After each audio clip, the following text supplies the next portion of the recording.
You know, with Australia, the Philippines, all those islands, Indonesia, Sri Lanka. Hawaii. Hawaii, of course, and the Gulf Islands. Fiji. Gulf Islands. My parents lived there over in Gabriel Island. Hey, see if you can guess what song this is, okay, right? Just sit right back and hear a tale. Gilligan's Island. You got it! Yeah. Speaking of islands, right? All the people under 20 are like, what was that? Yeah, well, you could Google Gilligan's Island. It was great. They went out for this 3-hour tour and went on a desert island, and I used to get so frustrated because every week they're just about off the island, and then something happens. I know. I guess if they got off the island, the show would be over, so probably a good thing. I don't know if I'd want to be on a desert island for all those years. I would want to live on an island, but possibly a tropical island, not like Antarctica or the Arctic. Hawaii sounds nice. Yeah, Hawaii'd be great. Let's go. Okay. Let's go. Here we go. Wait, no, we've got a great program first. We do, and humorist and all-around fun guy, fellow Albertan, Phil Callaway. He'll be joining us on some tips on friendship. Oh, I love Phil Callaway. And my guest today, Mike Hauser, got tricked into going to church. Probably not something to recommend, but in his case, it actually had a good ending. So you got to hear about that. Tricked to going to, okay, well, I look forward to hearing about that. And we talk about new things. Best-selling author and pastor Jensen Franklin joins Maggie a little bit later on. I'm enjoying those so much. And of course, you know, as I mentioned, did I mention it's Friday? It's Friday. Yeah, it's Friday. And you can't have Friday without music. Yeah, Toby Mac, too, All right, here we go. Aaron Cole featuring Toby Mac with Right on Time. All right.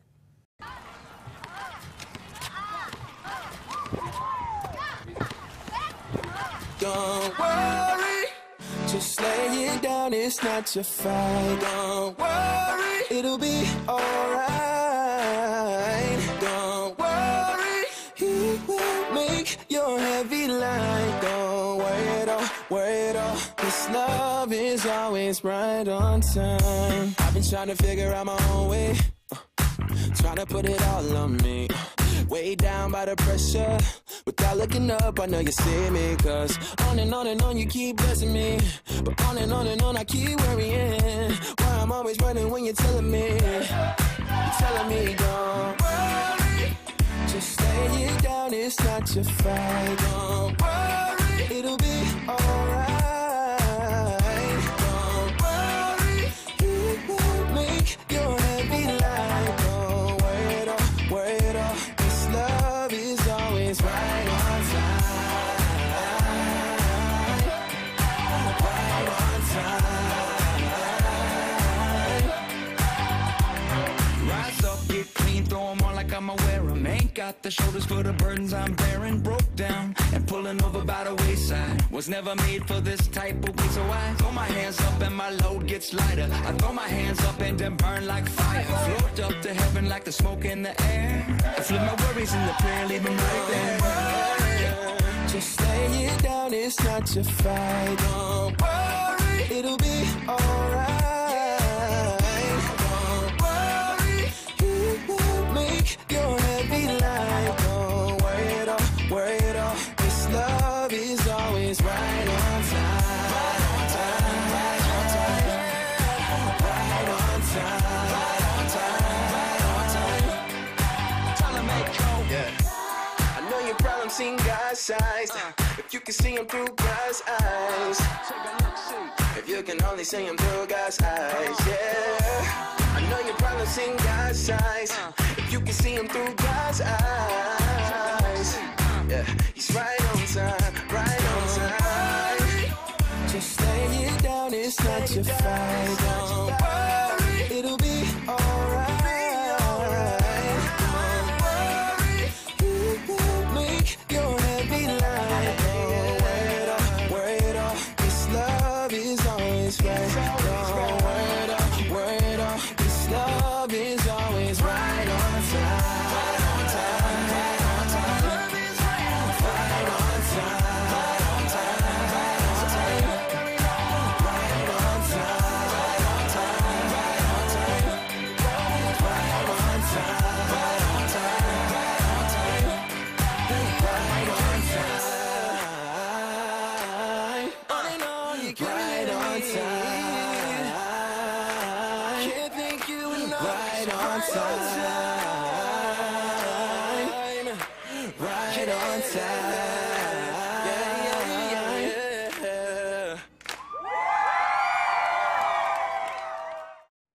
My my guest today was invited to what he thought was a party, but it turned out to be something else entirely. When he found out what it was, he briefly thought about jumping out of the moving car. But surprisingly, that night changed his life. Mike Hauser joins me to tell his story. Mike, welcome. Hi, thank you. It's good to be here. So you were hanging out with some Christians who kept inviting you to church relentlessly. You were so not interested. Why didn't you want to go? Well, when they started telling me about church and Jesus, I thought, okay, that is absolutely not me. I wasn't raised in church. I grew up in an awesome home, great family, traveled the world, and fairly affluent. So I kind of thought church was for needy people, and as the way I looked at myself, I thought that is not me. But it was in the middle of my parents' divorce. A girl in my science class, she walked across the room. Michelle Marvel is her name, and she became a friend to me. And for 2 weeks, we just laughed and had fun. And then she got all awkward on me in the middle of science class 2 weeks in. She's like, Mike, there's something I've been wanting to tell you for the last 2 weeks. I've been too scared to tell you, but I just have to say it. Jesus loves you, and he wants a relationship with you, and he can change your life.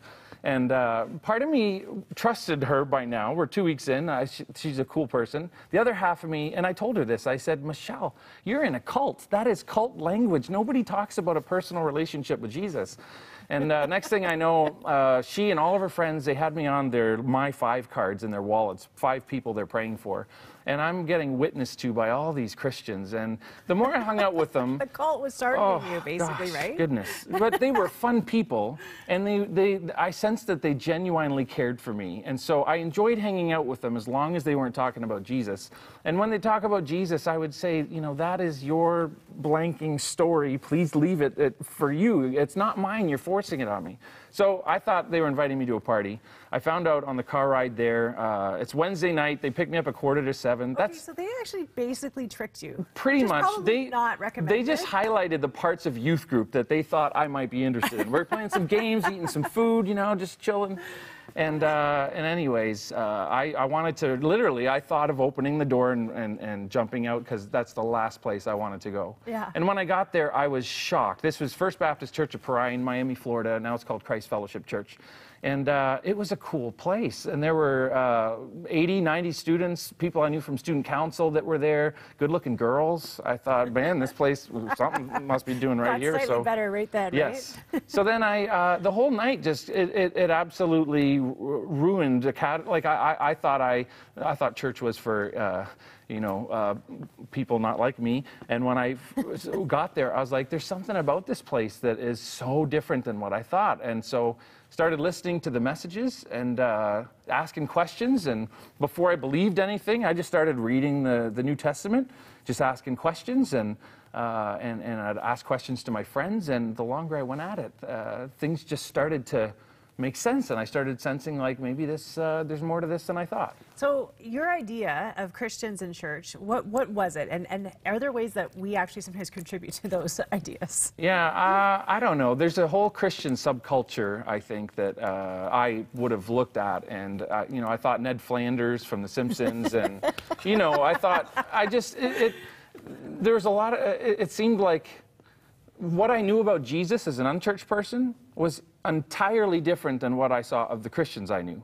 I kind of thought Christians were all about, red-faced TV preachers calling out the gays in order to get the Republicans voted in office and take over America. That was my view of what Christian was. And I read Jesus and I thought, he loves and accepts everybody. Why is it that when I read Jesus and then I look at the church and I look at Christians, there was just such a huge disconnect for me. So that played into why I wanted nothing to do with that. And we have to admit, like, you weren't like so far off base. Christians are supposed to be known for their love, but sometimes we really don't do a great job of representing Christ well. The one that you read in the Bible, the one that we're supposed to emulate and follow. You actually now was 3 weeks in going to this youth group. You made a decision. What did you do? Yeah, I just remember at the end of the message, the pastor said, "Is there someone here tonight? God is speaking to you." And this is freaky because at that moment, and actually 3 days before, I wrote in my Bible, I said, 3 years from March 14th, 1993, I will be a Christian. Because 3 days earlier, I thought, oh my gosh, there's so much I need to learn. I don't know anything about this, and there's so much in my life I got to change before I call myself a Christian. And it was that night it just became clear to me that God is so perfect and holy, it doesn't matter if you're Mother Teresa. it doesn't matter how good you are, you don't cut it. And that Jesus died on the cross for me, and through him I can come to God freely and not be afraid. It's not about cleaning up my act first. And so my heart was beating, my hands were sweating, I knew I had to do this, so raised my hand, I knocked my pencil and pad onto the floor, and I'm so embarrassed because I'm at the front and I thought I thought they'd judge me if they knew I was just doing this for the first time. Then I went upstairs, said a prayer with the leader, came down the stairs, and there's all these Christians from my school. They were all in a huddle, they're all excited and everything, and I was like, gee, what's that about? And then they saw me walking down the stairs and like, Mike! And they ran up and they're hugging me, and one of them shook me and said, we were about to give up on you. And I just, almost overnight, just my life became filled with hope and purpose. And in the middle of the toughest time of my teenage years, God just made me alive. And it's never been the same since. So talk to me about how, there is this subculture, which is around almost any lifestyle choice, you kind of grow your little subcultures. Tell me about the difference between that and actually like encountering Jesus. Well, I think so much of it is we're programmed by the culture that we live in, and we often, I don't know, if we've been hurt by other Christians in the past, we write the whole thing off, right? If we think Christianity is just about what we see on TV and all the stuff I used to think, we just say, I'm not even going to associate with it.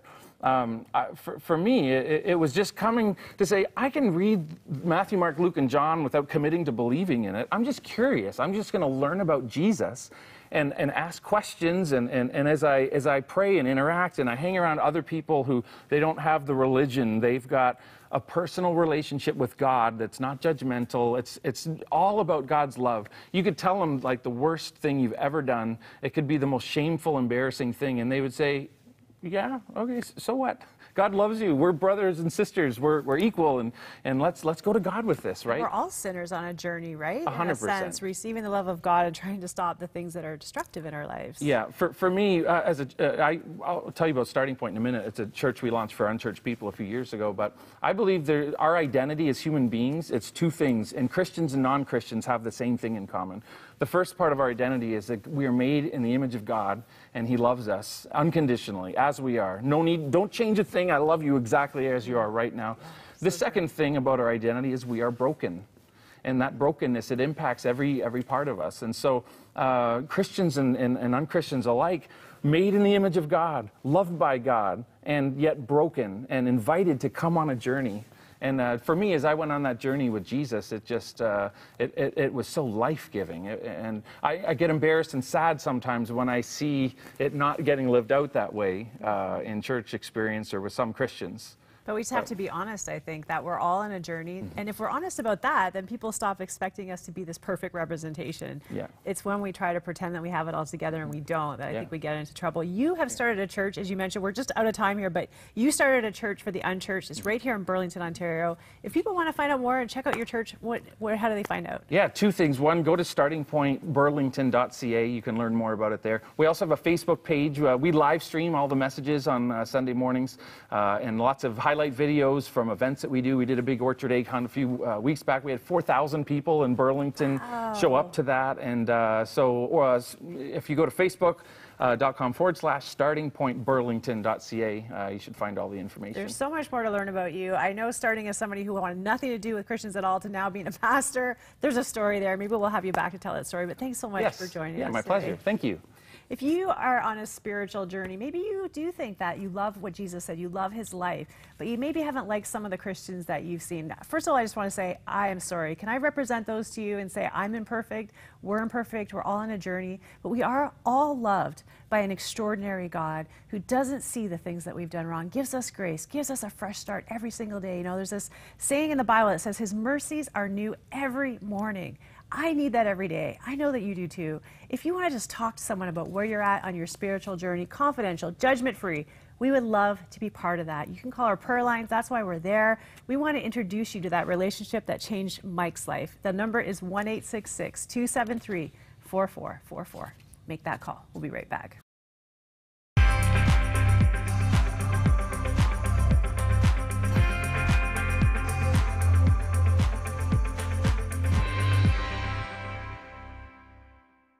This is life-changing TV.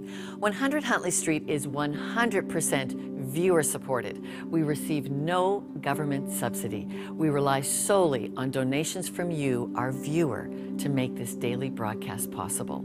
Our dedicated media missionary team here of producers, editors, camera operators, and our hosts create and broadcast this program for you. They work at this with their whole heart, creatively, passionately, prayerfully, each one using their God-given talents. So I need to ask you, if you haven't ever or haven't recently made a donation to 100 Huntley Street, would you call today and become a partner at $10, $20, or more per month to equip us to give you more of what you love to watch on 100 Huntley Street. And if you can't donate, please just call to request your free subscription of our Reach magazine. Now enjoy today's program. God bless you. Media. This medium. Curated, created, constructed, and colluded to communicate, to influence, to connect, and entertain. With ease, with speed. Over 7 billion people yearning to connect, yearning to be fed, always looking out for whatever's cool, whatever's funny, whatever's trending. The medium is the message, but are we receiving the message? When everything is constantly moving, constantly changing, there is one thing that will not change, one thing that will outlast our lives, one thing that lasts longer than time itself, one thing that knows no bounds, no status, no color. That one thing has a name. As missionaries, we are here to share that one name, Jesus. Using the ease and speed of media to spread light to the lost, to communicate, to influence, to inform, to connect. We are media missionaries. You know, one of the things I just love about this program is hearing the various salvation stories or spiritual journeys, you know, how Mike came into relationship with Jesus. You know, maybe you're watching the program, maybe it's by accident, you're somewhere in a doctor's office or a dentist's office. I've actually watched Huntley Street in my dentist chair as well. And you're wondering, what is it all about? And, you know, we have people willing to talk to you at any time of the day. We always have our prayer line open. That's one of the most important things that we consider about this ministry. So if you just want to say, hey, I want to know more about what it might be to follow Jesus, or if you've got a personal issue, something you're facing, sickness, maybe divorce, the death of a loved one, please give us a call any time of the day, 1-866-273-4444. We have amazing people standing by. Well, coming up next, we talk about new things. Best-selling author and pastor Jensen Franklin joins Maggie John.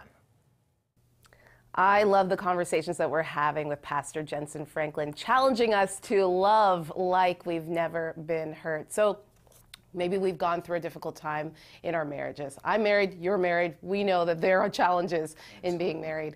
But what happens on the other end? Well, how can God use maybe the pain in our lives, in our marriages, to heal us? Yeah. God has a way of using what's left after a conflict, after you go through the fire. He uses what's left. Sometimes things happen in relationships that change everything. But just because things will never be the same again, we forget that God makes all things new. And it may never be what it was, exactly like what it was, but He makes all things new. And if we'll let Him, He'll use what we've got left to build something new and even greater. He's not just God of what you have. He's God of what you lost, and He's God of what you have left. And God wants to use what's left. In the book, I talk about the movie Monuments Men, and I don't know if people saw it or not, but there were men in World War II who were commissioned to do nothing but find historical treasures that Hitler was trying to capture and build his own museum for his own glory, for the Nazi Empire. But these men went in, and their number one job was to preserve historical buildings or treasures. And they were called monuments men. And the story is told when they were going to tear down this beautiful cathedral because half of the building was blown up. But this man stands out in front of the bulldozers and he says, I have a signed letter from the President of the United States that says this is a historical treasure, don't touch it. We're going to build back off of what we've got here, and the stones were burned.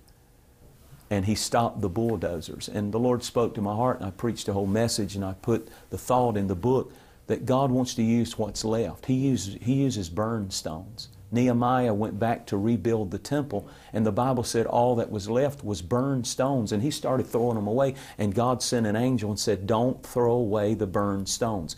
Stones that have been through the fire, stones that looks like there's nothing left but ashes and burned stones. God uses people who've been through the fire. When Shadrach, Meshach, and Abednego came through the fire, the Bible said there was not the smell of smoke in their garments. In other words, the enemy would love the fiery trials that we go through to define us and stay with us, and we smell like what we've been through the rest of our life. Smell like abuse. You know, you've been through it, you've been hurt, you've been cheated on. So that's the aroma of your life. That's who you are the rest of your life. But God can so bring you through the fire that you don't look like what you've been through. You don't have the aroma of that pain and that victim, mentality. He brings you so far through it. He can use what you lost. Somebody needs to hear this today. What you lost was painful, but what you have left is powerful. God's going to use what you have left to afflict your enemy. All Moses had was a handful of ashes, and God said, this is all I've got. He threw it up in the air, and it afflicted the Egyptians with boils.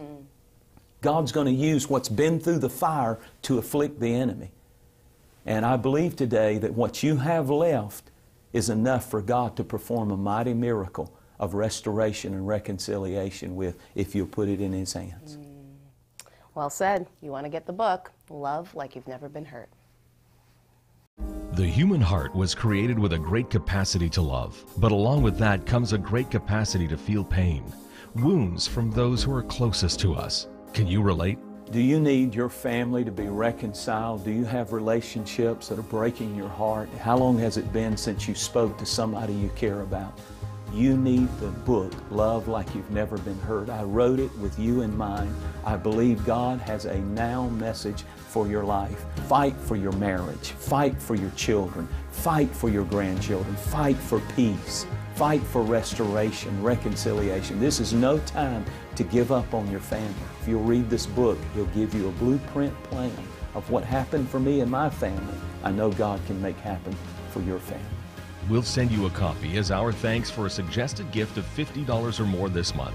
This is a 100% viewer-supported program. We can't do it without you. To enjoy more of 100 Huntley Street, please call with your donation today, 1-800-265-3100, or visit crossroads.ca/donate. And we certainly do encourage you to get your copy of this book by Pastor Franklin. You know, Cheryl, I mean, we read a lot of books. That's a part of what we're doing. We get ready for our guests. But this one is one of those life changers. You're feeling so much conviction and just so many important truths that he's speaking in. I think this is one of the most important books we've ever offered you. And it's because, to follow Jesus and really impact the world, you have to love like you've never been hurt. Every story I've seen where someone's life or a community or a nation or an issue has been transformed, it's somebody doing something with extraordinary love, something so beyond what makes sense that it transforms the person, and we have to do it. But you can't do it until you start dealing with your hurts. What he said, to give me some of those quotes. You were writing them down. The book, whatever. But yeah, he's also saying that, what you have lost has been painful, but here's the best part. But what you have left is powerful. Both of us have scars. I got physical scars from my days of sports, but also scars that other people have, inflicted, and I know I've inflicted on others as well. So we really have to walk into forgiveness, and I think this book really points that. And what I really appreciated about Johnson in this is he shares some of the personal struggles that he dealt with. I mean, here he's this pastor, he's well known, he's on television, and his daughter goes off the rails. It affects his other two daughters. But what an amazing story of how he really learned how to love. Yeah, we'd love to get this into your hand. This will kind of help you maybe if you've been stuck somewhere. This will help you get through that hurt and love better those around you. People around you should not suffer for what someone else did that's long gone, which is what happens. Very important. We'll send this out to you for your best ministry gift, and thank you for everything you do to support this ministry. Okay, we got some tips now on friendship. Here's popular funny man and our good friend, Phil Callaway. I never expected this dog to teach me about such a wide spectrum of life, like parenting.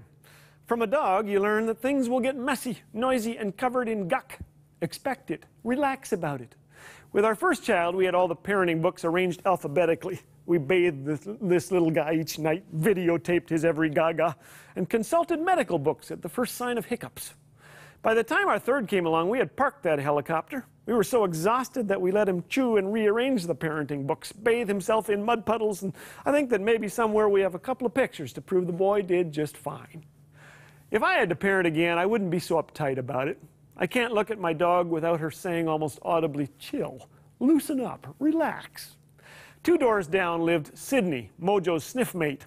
Life dealt Sydney the meanest of cards when his parents, a terrier and a dachshund, got together and said, hey, let's start a family.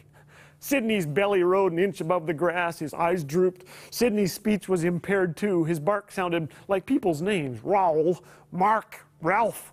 He didn't care, nor did Mojo. Each day, Sydney waddled to our doorstep and let out a muted waroo. Mojo sprinted to the door and the two of them danced and cavorted and sniffed. Mojo taught us about acceptance, that the best vitamin for friendship is be one. Proverbs 17:9 says, love prospers when a fault is forgiven, but dwelling on it separates close friends. We must stop looking for perfection in others. People are like pizzas. Most are marvelous, but sometimes they come with anchovies. So focus on the good stuff and roll with the rest. In her 15th year, Mojo met me at the door, and though she couldn't jump as high, she put everything into each greeting. And I thought to myself, I get it. Thanks for showing me. From now on, no one gets out of this house without a hug. And no one leaves here on a trip without an arm around their shoulder and a prayer for their safety. Like my dog, I will enjoy small pleasures. And the people in my life will never doubt that I loved them. And when possible, I will take pictures to prove that it happened. Thanks so much, Phil. I love what you said. People are like pizza, and sometimes they come with anchovies. Yeah, it's funny. I have this memory, we'd order pizza when I was a kid, and I always remember one of my parents saying, no anchovies. So what's an anchovy? And it's kind of this salty thing. Fishy. Yeah, and we have to love people anyway. Now, speaking of loving people through the good and the bad, you kind of have something coming up this weekend that's kind of big. Yeah, a big anniversary. My wife Arlene and I have now been married 35 years. And you say, what, 25 happily? I've been married, happily married for 25 years. I tell you, Arlene gets a special reward in heaven. Yeah, God bless you, Arlene. And so who's the anchovy in the relationship? I think it's probably me. Well, it's Victoria Day weekend as well. Yeah, long weekend. So excited. You're going to get out in the garden? Get out in the garden. Alberta, on the... Can you start, like here in Ontario, you can start Victoria Day weekend generally and be safe. What about Alberta? Is it still getting Alberta's snow? kind of when you start planting. Yeah, that long week. Although I do remember years ago in Edmonton, where I live, it actually snowed on the Victoria long weekend. I heard that it can snow. Actually, I remember going to Banff one year in June, and I was thinking, finally, I get to see the mountains in the summer. And you know what it did? It snowed. Like, seriously. Well, it snowed in Israel when I was there, so maybe the snow follows us. I don't know. Yeah, it's Albertans. No, I'm just kidding. Well, it should be great weather. Yeah. Okay, wherever you are. Gonna have a great long weekend. Thanks so much for joining us, and thanks for all you do for us. So many people write in and say that they're praying for us. We cannot thank you enough. Please don't stop. He definitely needs it, and so do I. All right, we all need it. See you. Have a great weekend. Okay, bye.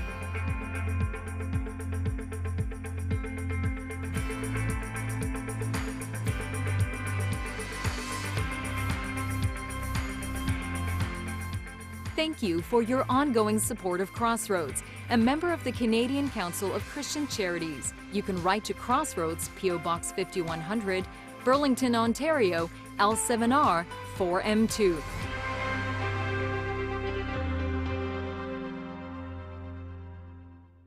This program sponsored in part by DL Deeks Insurance, home of